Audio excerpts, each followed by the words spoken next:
Sydney के मैदान पे टीम इंडिया का स्कोर 78 रन था जब 4 विकेट गिर चुके थे।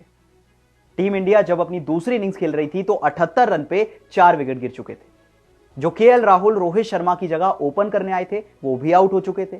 यशस्वी जायसवाल जो कि उनके साथ ओपन कर रहे थे वो भी आउट हो चुके थे। विराट कोहली जो कि हमेशा की तरह वही एक शॉट खेलकर दोबारा आउट हो जाते हैं और शुभमन गिल जिन्हें रोहित शर्मा की जगह मौका मिला वो भी आउट हो जाते हैं।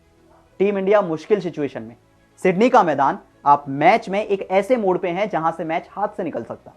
78 रन पे 4 विकेट गिर चुके थे और फिर एक ऐसा खिलाड़ी बैटिंग करने आता है जिसका खेलना भी कंफर्म नहीं था। इस मैच से पहले कई मीडिया रिपोर्ट्स में यह दावा किया गया था, कई बड़े अखबारों ने यह खबर छापी थी कि इंडियन टीम ऋषभ पंत को ड्रॉप करने के बारे में सोच रही है। हो सकता है कि इंडियन टीम इस मैच में ऋषभ पंत को ड्रॉप करके ध्रुव जुरेल को खिला दे, क्योंकि इस पूरी सीरीज में ऋषभ पंत जिस तरीके से आउट हुए हैं उससे इंडियन टीम बहुत परेशान भी है और ऋषभ पंत को एक सबक सिखाने के लिए उन्हें बाहर भी किया जा सकता है।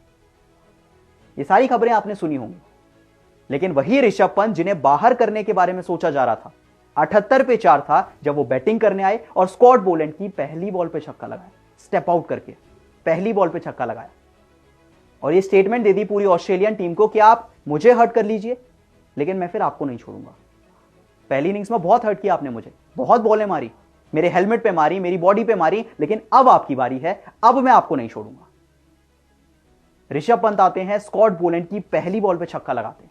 ऋषभ पंत आते हैं, मिचेल स्टार्क की 2 लगातार बॉल पे छक्के लगाते हैं, एक स्टेटमेंट दे देते हैं। क्योंकि पहली इनिंग्स में हुआ था ना, ऋषभ पंत की एक बॉल हेलमेट पे लगी थी, एक बॉल हाथ पे लगी थी, एक बॉडी पे लगी थी, बहुत सारी बॉल्स लगी थी। उन्होंने तो स्टेटमेंट तक दे दिया था कि आज तक जितनी बॉल मुझे लगी हैं ये उन सबसे वर्स्ट था, बहुत दर्द हुआ था मुझे। लेकिन इस बार उन्होंने मन बनाया कि मैं ऑस्ट्रेलिया को दर्द दूंगा।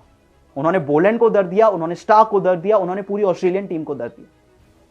क्योंकि ऋषभ पंत अब इस सीरीज के पहले बैट्समैन बने हैं जिन्होंने हेजलवुड को छक्का लगाया, स्टार्क को छक्का लगाया, बोलैंड को छक्का लगाया, कमिंस को छक्का लगाया, लियोन को, वेबस्टर को, सबको छक्का लगा दिया। ये ऋषभ पंत है, ये इसी तरह से खेलते हैं। रोहित शर्मा ने कहा था एक जमाने में कि ऋषभ पंत के खेलने का एक अंदाज है, वो उसी तरह से खेलते हैं, आपको एक्सेप्ट करना होगा।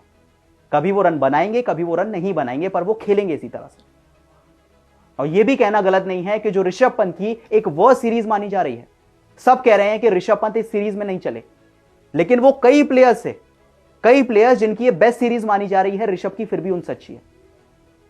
सिडनी के मैदान पे जब टीम इंडिया को उनकी सबसे ज्यादा जरूरत थी तो ऋषभ पंत आते हैं, 33 बॉल पे 61 रन बनाते हैं, 6 चौके लगाते हैं, 4 छक्के लगाते हैं और एक कमाल की पारी खेलते हैं और ये इंश्योर कर देते हैं कि अब इंडियन टीम लड़ सकती है। इंडियन टीम मैच में बनी हुई है और वो अभी भी लड़ाई कर रही है सिर्फ ऋषभ पंत की वजह से। और बता दिया